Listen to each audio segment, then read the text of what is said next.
Hi everyone, so I'm finally ready to share my foster care and adoption story. I hope by me sharing this with you guys today that it'll help some of you who are either going through a hard time or struggling with something, that you guys will find comfort into this video. And know that things will always get better. Let's forget the things we can't change, the tears and the shame. We've so much to gain if our hearts beat for the here and the now. We'll make it somehow. What do you say? Look up to the sky and see the light. Feel the air in your lungs, it'll be alright. Every breath that you take means you're in the fight. Let it take you high. I was put into foster care when I was 6 years old with my biological sister and my biological younger brother. But my brother went to his biological dad, so it was just my sister and I that got placed into foster care. And they got placed into foster care off of failure to protect. So they didn't feel that their biological mom could protect them. Yes, my mom would bring a lot of bad guys around us and they wouldn't treat us very nicely, so that's why we got... They really just hurt her and her sister. When my sister and I first came into care, we weren't together. We got split up. I went to a foster home and I don't know where she went. And then like 2 days after I was with that foster home, my caseworker got a call that my aunt and uncle would take us in. So they took us in and my sister was having a really hard time. I don't know why, but then they put us back into foster care because I was having a hard time because she wasn't with us. It's really hard, I think, when kids first come into foster care because they usually do split them up. And when they're used to being together, and for her situation to be split up, put back together, and then be split up again, that's so difficult. So where did you guys go after that? After that, my sister and I went to a group home together, and then she was having a hard time again. So then they moved her to a different group home, but I stayed in the same group home, and I was in that group home for about like maybe a couple months. But before we moved into the group home, it was really hard for me to like leave my aunt and uncle because they were part of my biological family, and I thought that I would stay with them. And when I found out I had to go back to another group home, I was really sad because I didn't know anyone there. Rather, I knew who my aunt and uncle were and I was comfortable around them because they were my family. They were your family. Yeah. And I think too, I mean, her older sister saw and went through a lot more than what Ariana did. And so she was having a really difficult time adjusting in homes, not knowing, being put back into foster care, not knowing where you're gonna go next. Had to have been so difficult for her. And I feel like your older sister kind of protected you a lot when you were with your biological mom. Yeah. So then after I was placed into the group home, when my sister left, I was still in that group home. And I was in that group home for about a couple months. The group home got a call saying that a older couple wanted to visit with me, and it actually ended up turning out good. I was with them for like almost, I think, a year. A year. So they were like the sweetest couple, and I remember when I first met them, that's where Ariana was at prior to meeting us. She was like, it feels like living with my grandparents. Like, they were so sweet. And unfortunately though, they didn't want to adopt or anything, so that's why they continued to look for an adoption placement, which is how they found us. So she went from Connie and Dave's house to our house. And the good thing was that when I was with my family now, the Crazy Pieces, or Crystal and Aaron, whatever you want to call it, I was still seeing Connie and Dave. They were like my third grandparents, or no, my fourth grandparents. And she still gets to see them to this day. Like, I really love that they're still a part of her life. They take her out for her birthday, all of that. Well, when we lived in the Valley. Yeah. Now, unfortunately, she doesn't get to see him as much, but we definitely are gonna do a visit soon. And every time we go to the Valley, hopefully we can see them because they are amazing. So then after I was placed with Connie and Dave for about a year, I came to the Crazy Pieces, and it actually ended up working out perfect. Oh, it did work out perfect. So she was actually our first adoption placement in our house. So we were so excited. And her and Hallie are 3 days apart, which I was super excited about also. So we really wanted to keep her and her sister together at this point, but DCS did not want them placed in the same home for safety reasons, and there was a few other things going on.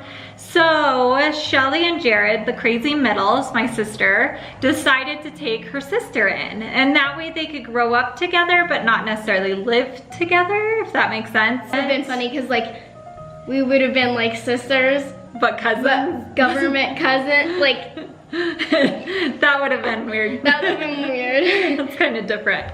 But unfortunately, it didn't end up working out at the Crazy Middles house. She did live there for about a week, no, 3 it was days. longer than that. It felt really short, I guess. I thought it was like a month. Okay, yeah, maybe a month. It was around there.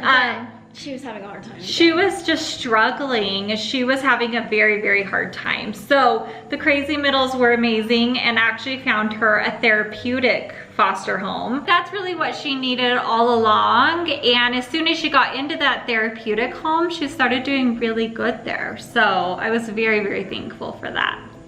And we still have had contact with her. Ariana got to call her anytime that she wanted, and vice versa. So around this time, my rights were actually being severed from my biological mom and who I thought was my biological dad. This was kind of the hard part, is because she thought this guy was her biological dad her entire life. And he was a part of the entire court case, everything that had been going on. He was right there, and very involved in it. As rights were being severed, her biological mom, I guess, yelled out in court and said, that's not even her dad.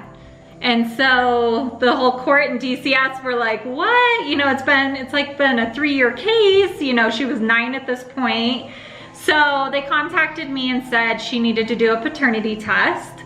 So we took her down, she did the paternity test, and it came back that it was not her biological dad. So, and I still don't know who my dad is till this day, but hopefully when I'm older, I can someday find out who that is. We actually were hoping that it would come back on her 23andMe test, but it didn't come back as that. It did come back as a paternal grandma, but she won't respond to us. So I think that at this point, either they're not ready or I don't know.